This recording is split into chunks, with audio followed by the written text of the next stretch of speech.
You're listening to the Ask Drone U podcast. You ask, we answer your drone questions. Whether you're here to turn your passion into profit or you simply fly for fun, we're a community of learners and teachers who aspire to achieve greatness. We are Drone U. Hey everyone, and welcome to another fantastic episode of Ask Drone U. My name is Paul. And my name is Rob. Thank you for being with us. Guess what episode this is, Paul? What episode is this, Rob? I'm not going to tell you. No, it's 1,000. Yeah, it's 1,000. So wow. Where are all the balloons and the birthday cake and the horns and whatever else happens at the 1,000th episode? I don't know. Either way, we're very excited about what it means. And what it means is that you guys are awesome because you've continued to send in questions. You've continued to participate in the show. You have continued to subscribe and share it with your friends. And yes, I can sing this song if you want me to. Is that way you turn it up? Woohoo! 1,000 episodes. Dun, dun, dun, dun.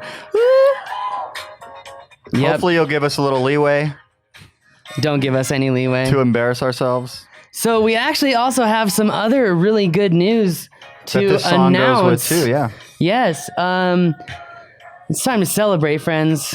Drone family. Drone U instructor and minority owner will be representing drone service providers on the new DAC, which is the Drone Advisory Committee, group number 3, which is all about providing improvements to the waiver process. So I just see that makes you really excited. Party with you. That makes me super excited. I mean, that's why I'm singing the song. It's more for Vic than 1,000. Yeah. To be honest with you. No, seriously.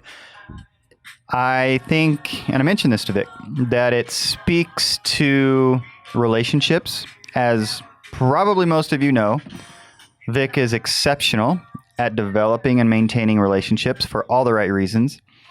And number 2, persistence. He saw something that he felt was wrong. And a lot of us agreed with that. And so he didn't accept it and got people involved. I know Paul got involved, others got involved and said, look, this just isn't right. And did it in the right way. I think it's a great example of doing it in the right way. And that's not to say that he wasn't firm, like in his letter, right? And in his email and posts and so forth.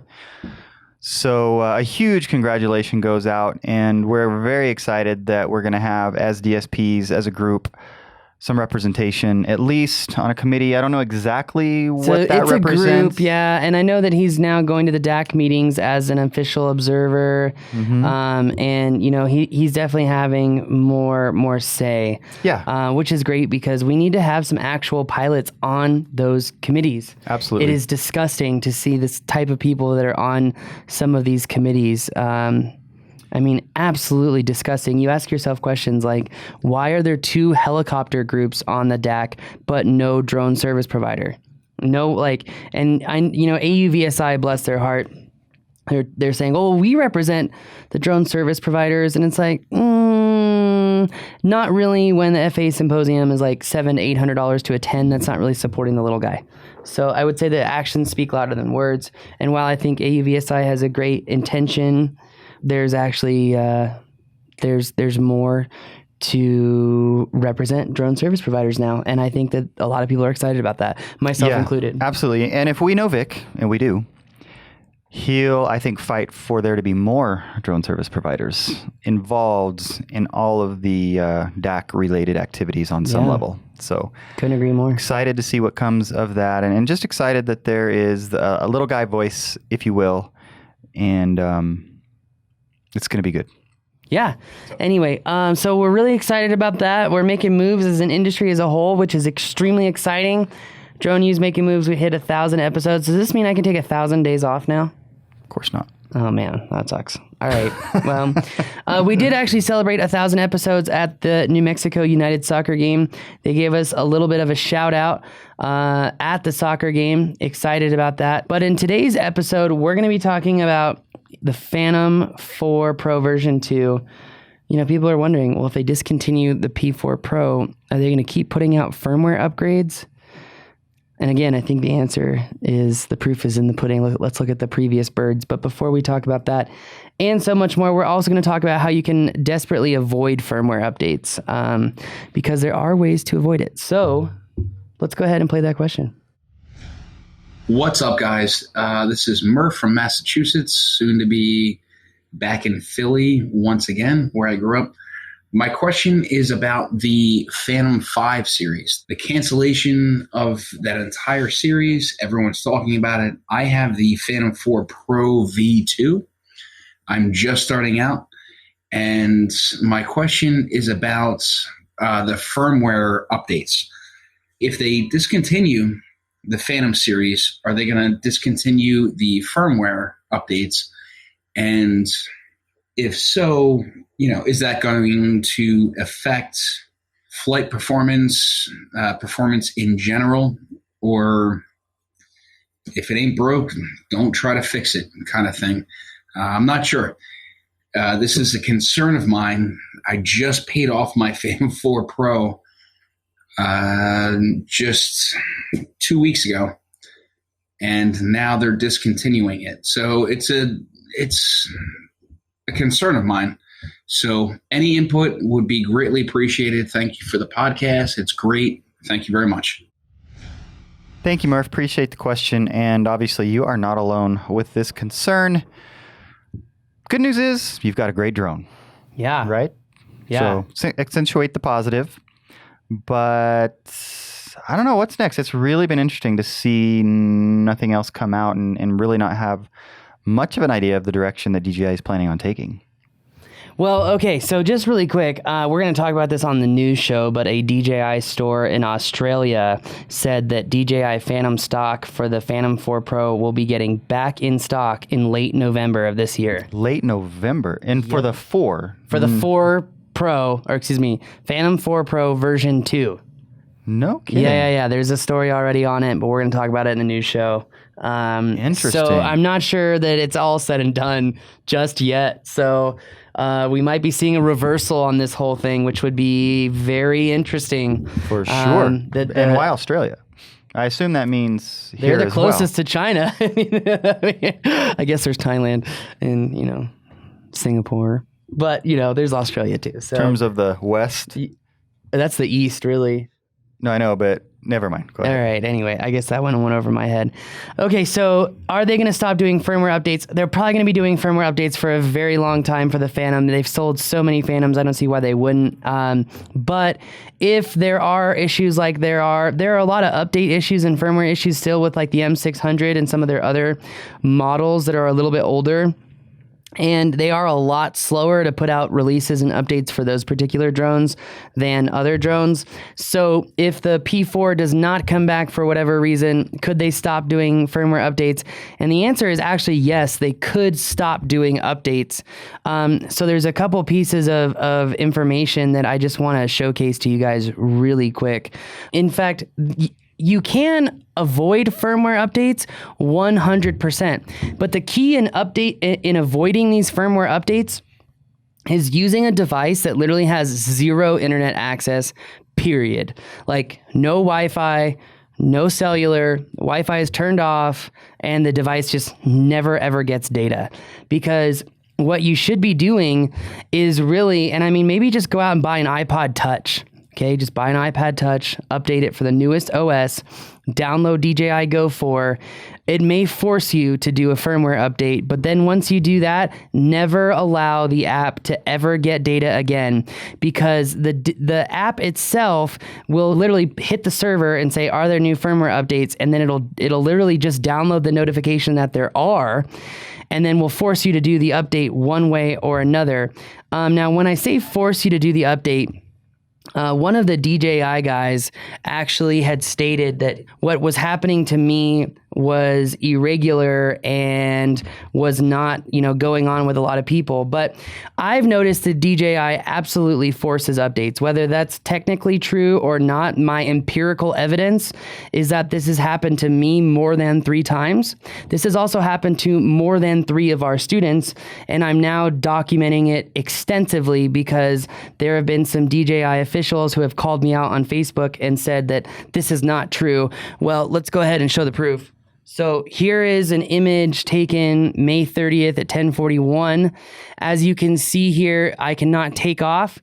And if you're wondering why I can't take off, it's because I have a camera sensor error and hardware malfunction. Now, the next thing that you see is inconsistent firmware found.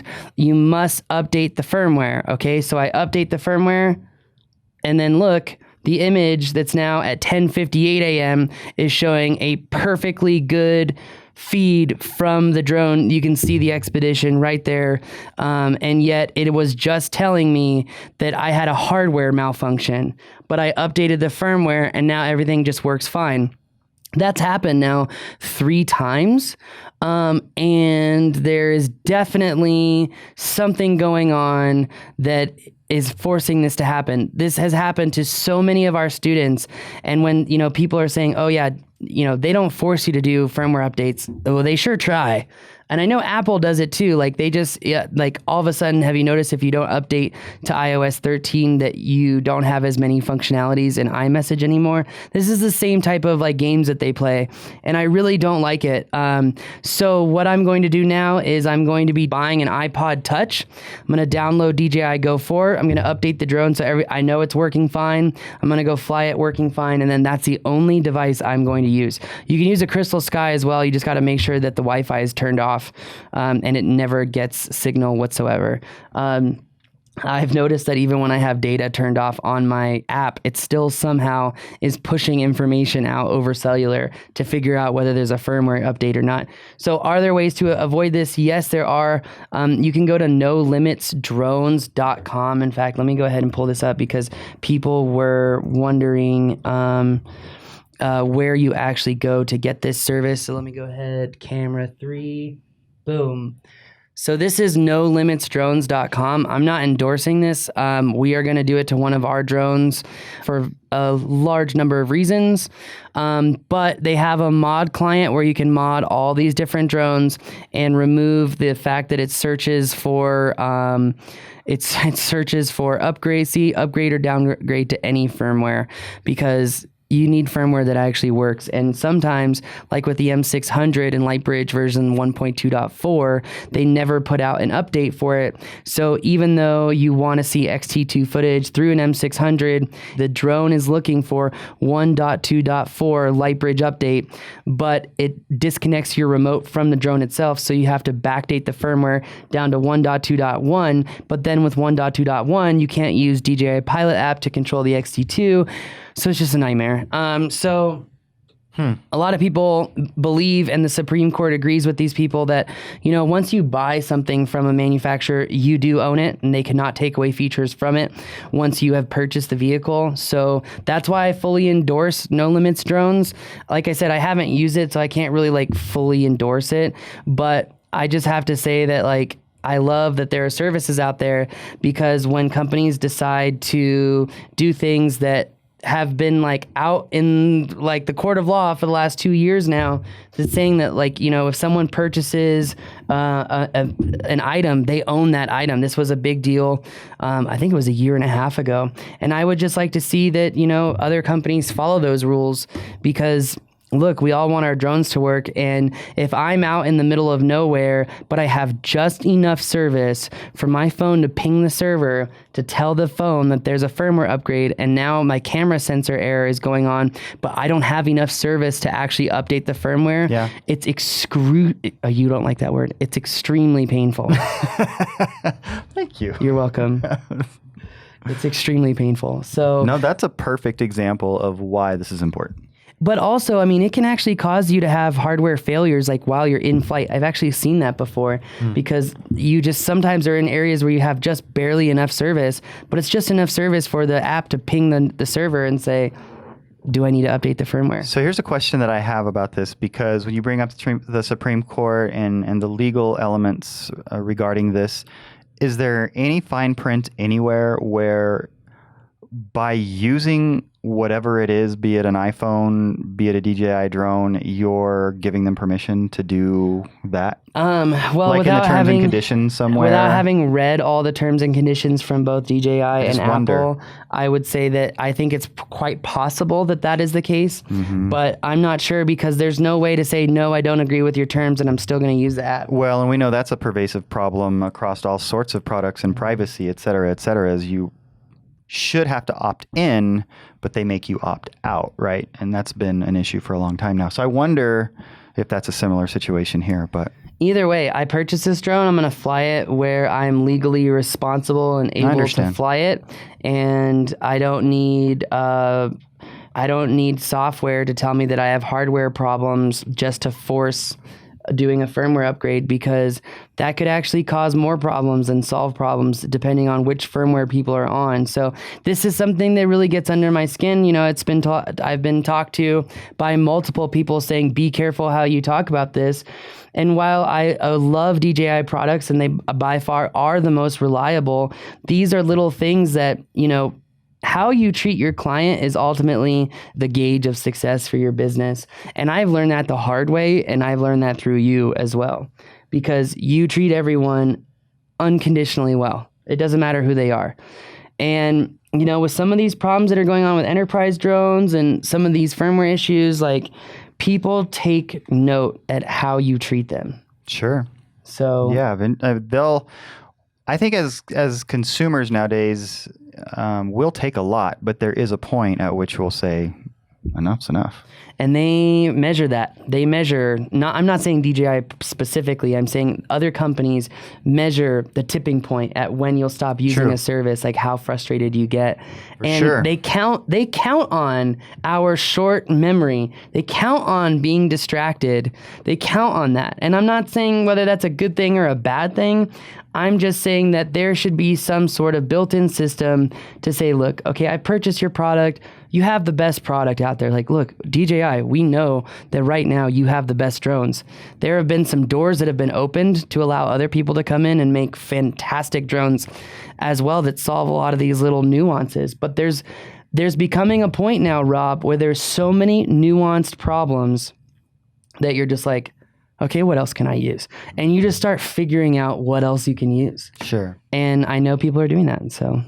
I'm sure they are, but they are also these big companies. They're dealing in the masses, not in the even the group of outliers, generally speaking. True. No, that's a really good point. And this goes back to the decisions that you make at scale versus decisions that you make when you're a small business. It's just completely different. Absolutely. So. Very interesting, but I hope that gave Murph the information that he needed. And I think maybe put your mind at ease a little bit as to the fact that you just paid off your P4P version 2, and I think you're going to be fine for a while. And congrats for doing that, by the way. I hope your business takes off. Yeah, I hope your business takes off as well. Also, just want to say a big shout out, and again, thank you to Innovative UAS for helping us with the solar inspection class. If you live in the Southwest, you got to check them out, innovativeuas.com. That's going to do it for us today. My name is Paul.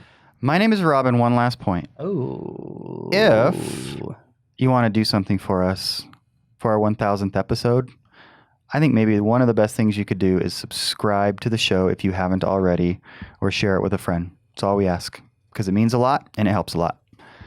Thank you.